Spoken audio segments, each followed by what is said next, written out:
येळकोट जय मल्हार। दीपक भाऊ तुम आगे बढ़ो, हम तुम्हारे साथ हैं।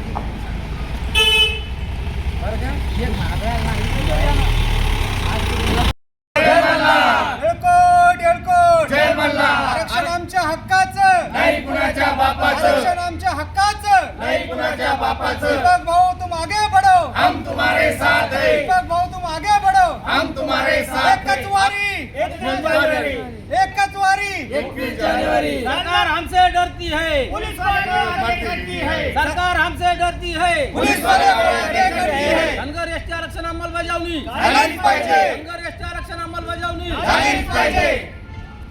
मुंबई अभी बाकी है, चलना तो अभी झाकी है। मुंबई अभी बाकी है।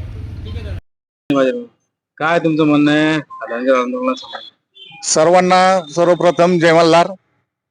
आज जे धनगर आरक्षण त्या संदर्भात इथून मोर्चा निघणार होता, त्या संदर्भात जालन्याच्या चारही बाजूला त्या धनगर समाजाला वेठीस धरून पोलिसांनी मध्ये येण्यास मज्जाव केलेला आहे। हजारो समाज आज जालन्यामध्ये यायच्या दिशेने निघलेला आहे, परंतु रस्त्यात थांबलेला आहे। परंतु आज आम्ही मोटरसायकलवर इथपर्यंत आलो।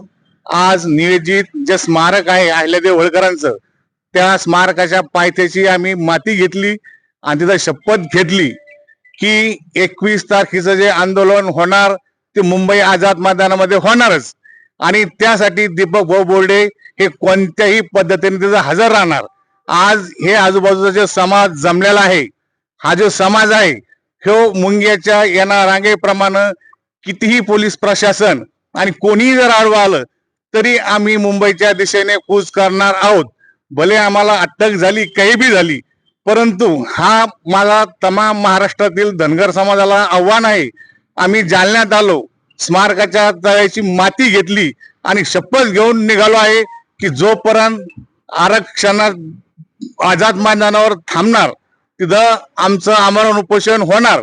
त्यासाठी दीपक भाऊ बोर्डे कोणत्याही पद्धतीने हजर राहणार ही आम्हाला खात्री आहे। आणि मी डॉक्टर गंगाधर पांढरे, जामखेड।